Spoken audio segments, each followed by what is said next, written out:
Hello friends, আজকে আমি একটা ছোট রাইডে বেরোচ্ছি। জাস্ট যাব ধর্মতলাতেই, কেননা আমার গোপ্রোর একটা ব্যাটারি কেনার আছে।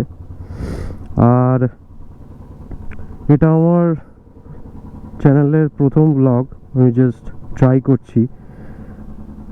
সো কিছু ভুলভ্রান্তি হলে কমেন্টে জানাবেন, যাতে আমি নিজেকে আর ইমপ্রুভ করতে পারি। তো এটা আমার bike, royal Enfield bullet 350 electric start.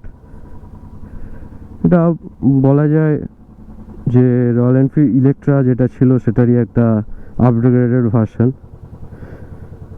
তো এখানে আর টাইম লস না করে আমরা বেরিয়ে পড়ি। তো যে কারণে আজকে বেরোনো, যেটা আমি বলছিলাম, যে আমার গোপ্রোর হিরো 7, তো সেটার সাথে একটাই ব্যাটারি দিয়েছিল। গোপ্রো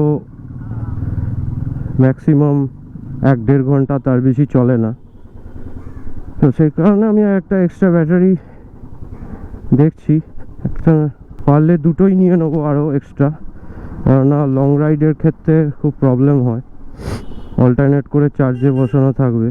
বাইকটা আমার 2 বছর হয়ে গেছে, 15,000 মতো চলেছে। তো আস্তে আস্তে আমি বলবো কি প্রবলেম হচ্ছে না হচ্ছে, সবই শেয়ার করব। এটা হচ্ছে আমাদের দ্য ফেমাস হরগঞ্জ বাজার। এখানে যদি আপনি ঢুকে পড়েন একবার, তো ব্যাস হয়ে গেল আর কি।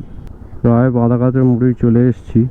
আর যে কারণে আমাদের গোপ্রোর একটা এক্সট্রা ব্যাটারি নেওয়া, সামনে একটা লং রাইড আছে, এই ধরে নিন 1200 থেকে 1500 কিলোমিটারের একটা রাইড হবে। কোথায় যাব সেটা পরে রিভিল করব। তো বাদাঘাট পেরিয়ে গেলাম, জ্যামটা এবার কিছুটা কাটবে। আগে আমরা অনেক ঘুরেছি, আমরা বলতে আমি আর আমার ওয়াইফ, আমরা ডিসাইড করলাম যে এরকম এগুলোকে ভিডিও করে যদি রাখা যায় তাহলে কেমন হয়। দেখতে সবাই মিলে দেখতে বেশ ভালো লাগবে, আপনাদেরও ভালো লাগবে হয়তো, জানাবেন কমেন্ট করে। এই আমরা চলে এলাম গোলাবাড়ির মোড়।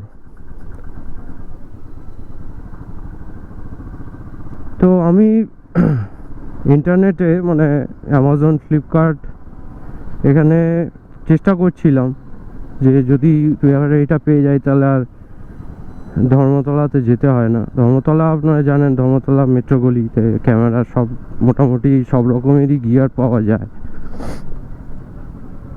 তো নেটে আমি যেটা দেখলাম যে পার্টিকুলার হিরো 7 ব্ল্যাকের ওপরে কোনো হিরো 7 ব্ল্যাকের কোনো ব্যাটারি পার্টিকুলারলি নেই।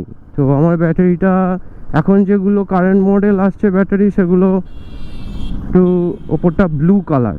তো আমার ব্যাটারিটা ব্ল্যাক। তো আমি একটু কনফিউজ আছি এইটার ব্যাটারিটা 7-এ লাগবে কি না। তো কিছু ভিডিও আমি দেখেছি যেখানে মানে ওরা বলছে যে 7-এর ব্যাটারি এইটা লাগে না, সেই কারণেই আমি যাচ্ছি। ও হাওড়া ব্রিজ এসে গেলাম, হোপফুলি দেখা যাচ্ছে। বেশ অনেকদিন পরে এই রুটে এসছি। শীত পড়ে যাচ্ছে, আর শীত পড়লেই আমাদের মতো বাইকারদের শুধু বেরিয়ে পড়তে ইচ্ছে করে।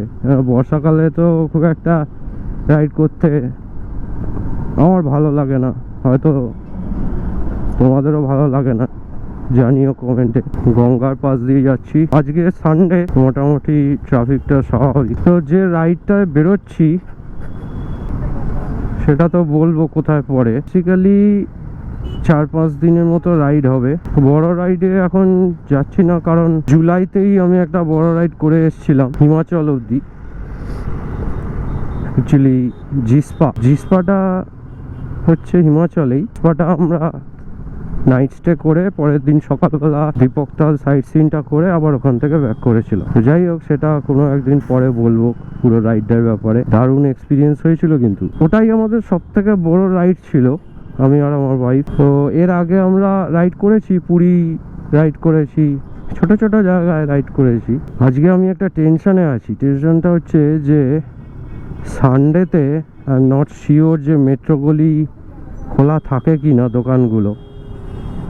আর আমি তার জন্য আমি চেক করেছিলাম অনলাইনে, বাট অনলাইনে দেখাচ্ছিল সকাল 11টা থেকে দুপুর 2টো। তো এখন বেজে গেছে প্রায় 1:30।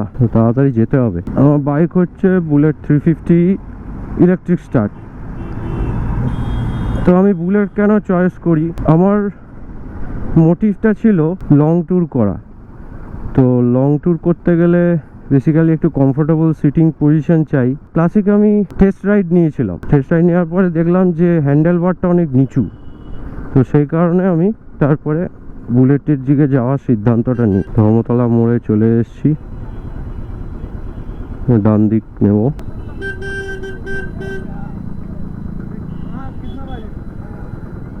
দেখছেন অবস্থা, আজকে নাকি মেট্রোগুলি বন্ধ।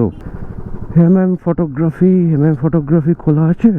হ্যাঁ খোলা আছে ভাই।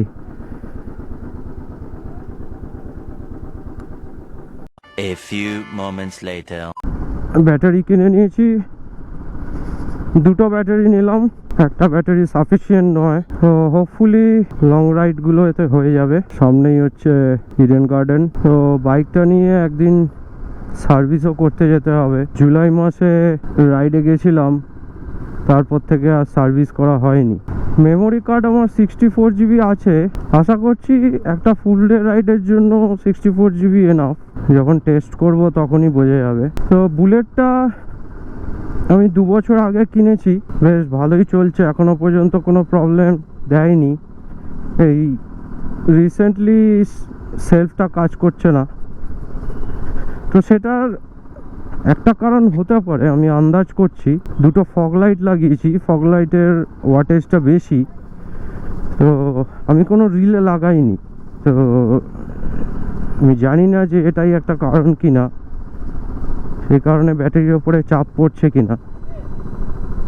তো সেটা একবার জিজ্ঞেস করে নেবো, যদি দরকার পড়ে লাগিয়ে নেবো। তো সার্ভিসে যেগুলো করাবো ঠিক করে রেখেছি, তেলটাকে তো চেঞ্জ করাতেই হবে। তো আগের বারে লং রাইডে যাচ্ছিলাম বলে আমি যেখান থেকে সার্ভিস করাই, সেখানে আমাকে মতুল সাজেস্ট করেছিল, বেশ ভালোই কাজ দিয়েছে। এবারে দূরে রাইড হবে না আমার, সেই কারণে আমি ভাবছি রয়্যাল এনফিল্ডের যে তেলটা ওটাই ভরিয়ে নেবো। 900 টাকার মধ্যে 2.5 লিটার চলে আছে সেমি সিনথেটিক অয়েল।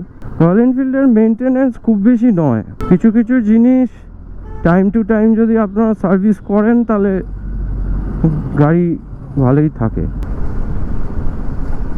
হ্যাঁ, এখনকার যে সমস্ত রয়্যাল এনফিল্ড বেরিয়েছে সেগুলো ইঞ্জিন অনেক বেটার, আপগ্রেডেড ইঞ্জিন দিচ্ছে। তো সেখানে আপনি অত ভাইব্রেশন পাবেন না, 100-110-এ আরামসে ক্রুজ করতে পারবেন। তো এটাতে আপনি 80-85 করা যায়। সব কিছুরই পজিটিভ নেগেটিভ থাকেই, but I love my bike, I am happy actually.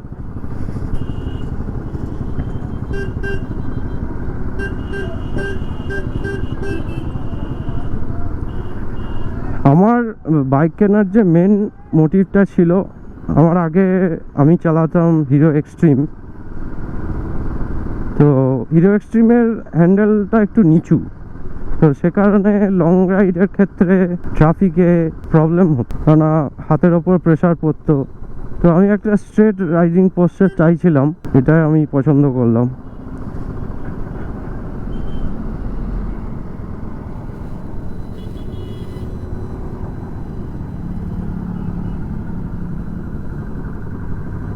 বা মেন যেটা ডিসঅ্যাডভান্টেজ হচ্ছে এর পেছনের টায়ারটা খুবই সরু, কিন্তু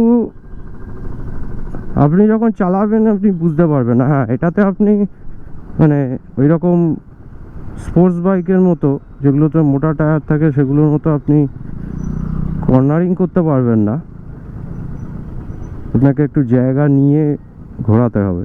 স্ট্রেট লাইন স্টেবিলিটি খুব ভালো।